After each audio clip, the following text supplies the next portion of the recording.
Hello students, good morning and welcome back to standard 8। We are in chapter number 3 understanding quadrilaterals और इसका 3.3 exercise का आज मैं सब क्वेश्चन नंबर 8 के दो सम्स है वो सॉल्व करके इसका वीडियो भेज रहा हूँ, उसको अच्छी तरह से समझ लेना। तो बच्चों, हमने जो पिछला वीडियो भेजा था उसमें हम एक्सरसाइज 3.3 के कुछ पैरेललोग्राम के सम्स मैंने सॉल्व करके दिए थे। आज इस एक्सरसाइज के क्वेश्चन नंबर 8 के और दो सम्स में भेज रहा हूँ, जिससे आपका ये पैरेललोग्राम से रिलेटेड और क्वाड्रिलेटरल से रिलेटेड कंसेप्ट काफ़ी क्लियर हो जाएगा। तो आइए हम सॉल्व करते हैं। सबसे पहले तो क्वेश्चन एनसीईआरटी टेक्स्ट बुक के क्वेश्चन नंबर चैप्टर नंबर 3 का एक्सरसाइज 3.3 का क्वेश्चन नंबर 8 के 1 और 2 दोनों सम्स में सॉल्व करके आपको भेज रहा हूँ। अब सबसे पहला सम यहाँ पे है, यहाँ पे दो पैरेललोग्राम दिए गए हैं। एक का नाम है GUNS गन्स और दूसरा नाम है RUNS runs. Guns and runs दो पैरेललोग्राम है और उनके हमें जो x और y की वैल्यू हमें यहाँ पे फाइंड करनी है वो क्वेश्चन है। दोनों में x और y दिया है और x और y की फॉर्मूला वैल्यू फाइंड करनी है। तो कैसे सॉल्व करते हैं? सबसे पहले मैं फर्स्ट वन लेना चाहूँगा, ये जो गन्स है उसमें जो पैरेललोग्राम दिया है उसमें देखो एक साइड 26 मेजरमेंट दे दिया है, दूसरी साइड डायरेक्ट मेजरमेंट दे दिया है, 3y-1 दिया है, और दूसरी एक साइड दी है जिसमें 18 is the measurement and 3x is the another side measurement. तो बच्चों, हमें आपको ऑलरेडी पता है कि जो पैरेललोग्राम में ऑपोजिट साइड्स हमेशा सेम होती है। पैरेललोग्राम में ऑपोजिट साइड हमेशा सेम होती है, मतलब ये 26 है तो ये 26 ही होना चाहिए, ये 18 है तो यही 18 होता है, और वही तो हमें साबित करना है। वो कब साबित करेंगे? जब मैं x और y की वैल्यू निकालूंगा तो साबित करेंगे।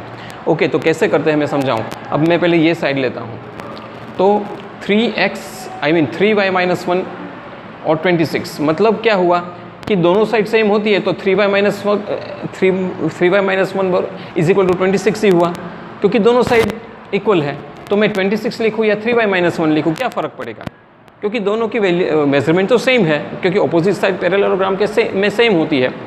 तो यहाँ पे 3y-1 इज इक्वल टू 26 हुआ, बिकॉज दे आर सेम। अब मुझे y की वैल्यू फाइंड करनी है, तो मैं क्या करूँगा? -1 को ट्रांसपोज करूँगा इस तरफ, तो हो जाएगा +1। तो 26 + 1 27 हुआ, तो 3y इज इक्वल टू 26 + 1, तो 3y इज इक्वल टू 27 हुआ। अब मुझे y की वैल्यू चाहिए, तो 3 को ट्रांसपोज करूँगा डिवीज़न में, 27 डिवाइड बाई 3 इज़ 9, तो y की वैल्यू मिल गई मुझे 9। तो इस तरह से y की वैल्यू मिल गई। अब देखो, मुझे साबित करना है कि ये y की वैल्यू सही है कि नहीं, तो मैं यहाँ पे 9 डालूंगा y की जगह। तो y की जगह पर 9 डाला, तो 3 और y की जगह 9, तो 9 और 3 मतलब इन दोनों का मल्टीप्लिकेशन का रिलेशन है। तो 9 3 = 27, 27 - 1 26, यहाँ भी 26 हो गया मैच। तो इट इज़ प्रूव्ड कि opposite sides are equal. That means my value of y is equal to 9 is absolutely right. अब इसी तरह इस साइड का भी लेते हैं। अगेन यहाँ पे 18 है तो ये भी 18 ही होना चाहिए, इसलिए 3x इज इक्वल टू 18, क्योंकि ये बराबर ये दोनों सेम है, सिर्फ लिखा अलग तरीके से है। यहाँ 18 लिखा है तो उसको अलग तरीके से 3x लिखा है उसने, मतलब लेकिन वैल्यू तो सेम ही है, इसलिए इज इक्वल टू की साइन आएगी। 3x is equal to 18। मुझे x की वैल्यू चाहिए, तो 3 को ट्रांसपोज करूँगा डिनोमिनेटर में, 18 डिवाइड बाई 3 इज 6, तो x की वैल्यू मिल गई मुझे 6। अब 3 यहाँ पे और x मल्टीप्लिकेशन का रिलेशन है, तो मैं यहाँ पे 6 यहाँ पे डालूंगा, 6 3 = 18, 18 हो गया, इट इज़ सॉल्व्ड। तो हमने साबित भी कर लिया और प्रूव भी हो गया। तो इस तरह से मैंने ये फर्स्ट सम सॉल्व करके आपको भेजा है बच्चों। अब सेकंड सम सॉल्व करते हैं। इसमें भी पैरेललोग्राम ही है, अब लेकिन इस पैरेललोग्राम का जो नाम है वो RUNS रन्स है। This is second question of question number 8। Now diagonals दिए हैं और मुझे डायगोनल्स के मेजरमेंट में से x और y की वैल्यू फाइंड करनी है। तो मैं क्या करूँगा? सबसे पहले तो जो पैरेललोग्राम होता है उनका जो डायगोनल्स होता है वो बाइसेक्ट करते हैं एग्जैक्टली सेंटर पर, मतलब कि इसका यहाँ पे जो ये पॉइंट ऑफ इंटरसेक्शन है वहाँ से वो दोनों डायगोनल आधे आधे मेजरमेंट में बढ़ जाते हैं। This is half, this is half, this is half and this is half. इतना मुझे पता है, क्योंकि वो तो प्रॉपर्टी में मैंने आपको बताया था। अब आप क्या करोगे? यहाँ पे देखो, आप ये पहले उठाओगे। क्यों ये उठाओगे? क्योंकि यहाँ y + 7 मतलब एटलीस्ट एक वेरिएबल है और एक फिगर है। यहाँ पे तो दोनों वेरिएबल है, इसलिए ये पहले मैं नहीं उठाऊंगा, पहले मैं ये इक्वेशन उठाऊंगा। अब अगर ये 20 है तो ये भी 20 ही होना चाहिए। तो मैं क्या करूँगा? y + 7 इज इक्वल टू 20, क्योंकि दोनों के मेजरमेंट सेम है, इसलिए यहाँ पे जो कंडीशन के हिसाब से मैंने सॉल्व किया था वही कंडीशन के हिसाब से मैं यहाँ पे सॉल्व कर रहा हूँ। तो y + 7 is y plus 7 is equal to 20, this is an this. वो क्यों? क्योंकि दोनों एग्जैक्टली इसके हाफ से डिवाइड करते हैं, इसलिए ये और ये मेजरमेंट सेम होता है, इसलिए ये मैं लिख सकता हूँ, वरना मैं नहीं लिख सकता। अब मुझे y की वैल्यू चाहिए तो मैं क्या करूँगा, 7 को ट्रांसपोज करूँगा राइट हैंड साइड, तो +7 हो जाएगा -7, तो y की वैल्यू मिल गई मुझे 13, तो 20 - 7 becomes 13, so y is equal to 13।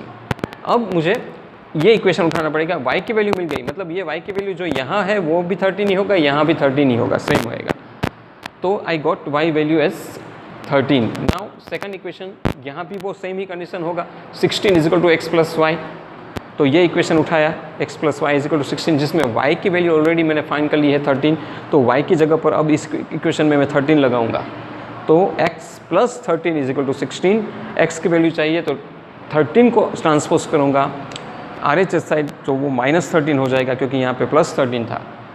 अब x is equal to 16 - 13, so x value be 3, so I got the value as 3, y की वैल्यू 13। अगर आप इसको ट्रांसपोज भी करोगे तो वही आंसर आएगा। देखो यहाँ पे आप 16 यहाँ पे है, y की वैल्यू क्या मिली मुझे 13, तो मैंने y की जगह 13 लगाओ, x की वैल्यू क्या मिली 3, तो 3 लगाओ, 13 + 3 हो गया 16। इसी तरह यहाँ भी वही होगा, 7 + 13 तो 20, यहाँ 20, यहाँ 20, यहाँ 16, यहाँ 16, equation is solve. That means कि मैंने जो वैल्यू ढूंढी है x और y की वो एब्सोल्युटली राइट है, हमने प्रूफ भी कर लिया। So this is how we solve sums related to parallelogram. बच्चों इसके साथ ये एक्सरसाइज 3.3 में कंप्लीट कर रहा हूँ, बाकी के सम्स जितने भी मैंने नहीं वीडियो भेजे उसको आपको सॉल्व करना है, कंसेप्ट यही है, उसको अच्छी तरह से अगर आप वीडियो देखोगे तो 100% समझ में आ जाएगा आपको। और हाँ, होमवर्क नहीं आ रहा है 8th स्टैंडर्ड के बच्चों का, प्लीज़ ग्रुप में होमवर्क सेंड कीजिए ताकि मुझे पता चले कि आपको कितना समझ में आ रहा है और कितना नहीं आ रहा है, ओके। और हाँ, इसमें से कोई भी सम्स हो तो मुझे बताना, मैं ग्रुप में सॉल्व करके भेज दूंगा। Thank you very much for listening me.